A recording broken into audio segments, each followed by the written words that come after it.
Este brutal incidente se reportó la noche del sábado en medio de una intervención de la Oficina de Aduanas y Protección Fronteriza y personal del ICE, esto en el barrio Capetillo de Río Piedras. En la intervención se pudo observar como un incidente con un hombre, el cual fue detenido, desencadena en un forcejeo en el que una embarazada es empujada por un agente y cae al pavimento. La mujer de 38 semanas de gestación fue atendida en una clínica de la ciudad, mientras un portavoz del ICE defendió la gestión de los agentes federales, alegando: cualquier persona que intente obstaculizar nuestras operaciones mediante violencia o intimidación será identificada, arrestada y procesada, y se le erradicarán cargos criminales. El alcalde Miguel Romero reaccionó indicando que la Policía Municipal de San Juan refirió al FBI los casos de personas afectadas. Los señalamientos del incidente fueron referidos para que ellos, además de tomar conocimiento, evalúen las alegaciones de las personas perjudicadas y que actúen de la manera que tengan que actuar.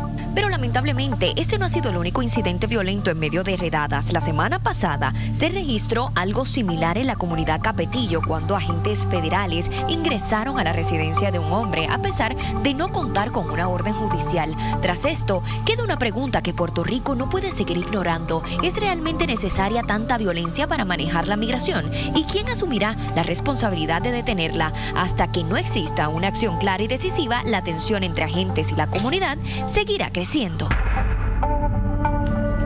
Bueno, y tenemos un panel interesantísimo para analizar lo sucedido este pasado fin de semana. La licenciada María Domínguez, abogada y exfiscal federal. También contamos con Alexis Torres, ex subdirector de Homeland Security en San Juan y exsecretario de Seguridad Pública, y el licenciado Fidel Osorio, abogado de inmigración. Gracias a los tres por estar acá. Muy buenas noches. Buenas noches. Bueno, van 1.384 intervenciones en Puerto Rico con personas con un estatus migratorio no definido. Imágenes como esta las hemos visto, pero esta en particular, esta última que reseña Kimberly, se forma un motín, una mujer resulta lesionada, ¿verdad? En este motín, embarazada ella, y ahora está en manos del FBI evaluar estos señalamientos. Licenciada, ¿cómo evaluar esto que está ocurriendo y pues que se nos va de las manos? Está descontrolada la situación. Pues mira, yo creo que el mensaje está claro. Y así lo dijo el representante. Ellos van a hacer los arrestos que entienden que pueden hacer por ley, que están facultados a hacer. Como sea. De la manera que sea, utilizando el grado de agresión que sea necesario para poder aprender a la persona. En ese sentido, yo creo que también los ciudadanos tienen que tener cierta precaución, porque en la medida de que ellos huyan, en la medida que empleen algún tipo de fuerza o violencia, la respuesta va a ser mayor.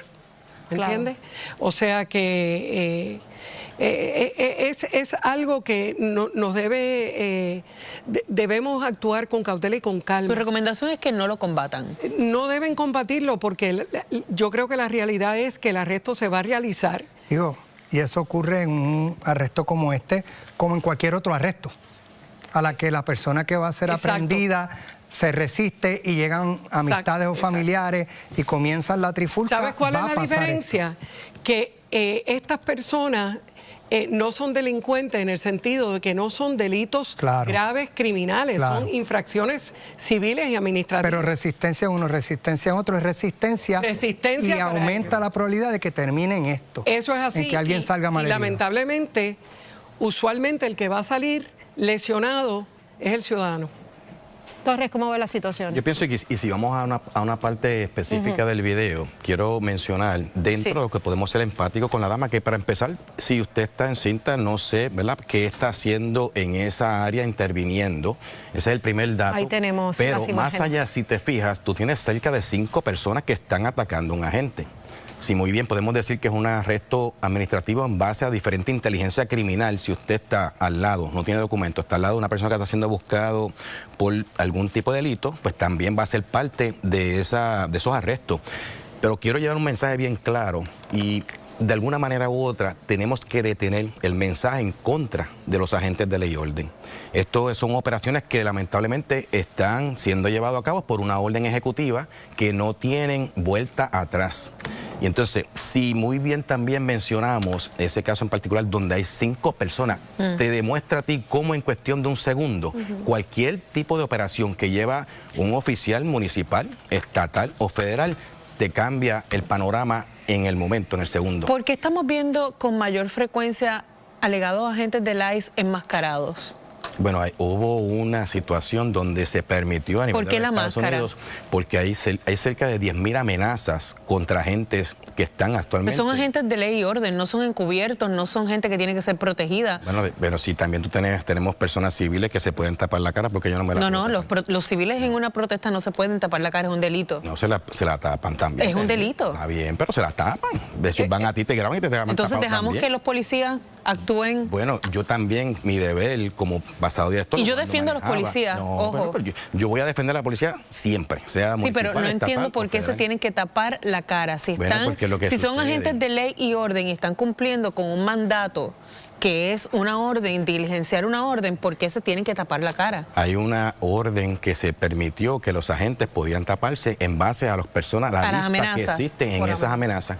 Yo te puedo decir, Rebeca está en esa que tenemos que también señalar que usted es esposo de la jefa de HSI en Puerto Rico. Ella está en si buscas ese ella está en ese listado de amenazados. Ella está ahí. Rebeca González, la jefa del HSI en Puerto Rico, ha sido amenazada en su carácter oficial por las gestiones que está haciendo con esta redada.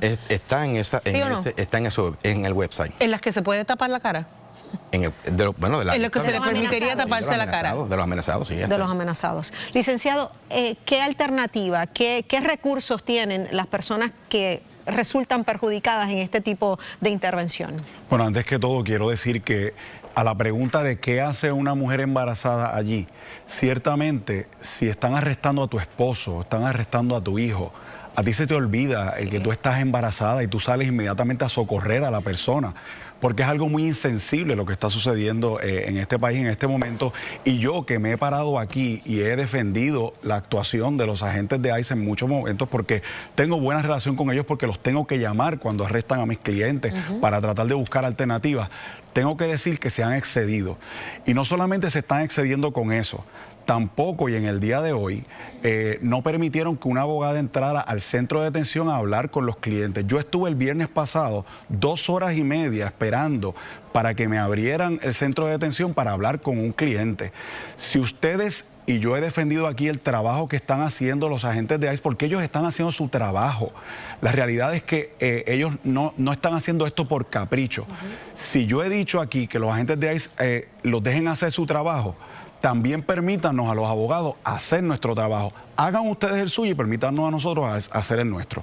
¿Qué puede hacer una persona cuando un agente de ICE entra lo va a arrestar o entra a su casa? A su casa no puede entrar nadie sin una orden judicial.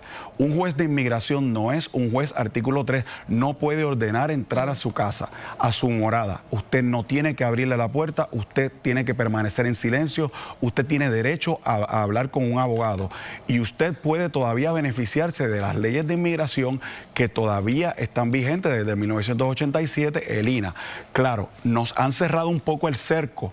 Ahora mismo, a base del caso de Matter of Quilly, ya las personas no tienen derecho a fianza. Cuando usted lo detienen, si usted no entró legalmente a los Estados Unidos, no tuvo visa, un overstay, usted tiene que, la única alternativa es un mandatory detention o usted tiene que solicitar una salida voluntaria. Pero todo eso lo tiene que hacer de la mano de sus abogados. Así que a los agentes de ICE y a las agencias pertinentes, déjennos hacer nuestro trabajo. Un comentario breve para Bueno, debo decir que en caso de que hay una persecución y una persona ingrese a una residencia, bajo la teoría de hot pursuit o de una persecución caliente, como dicen, muchas veces la policía se ingresa sin una orden judicial porque se considera que son circunstancias de exigencia, ¿verdad? Exigent circumstances.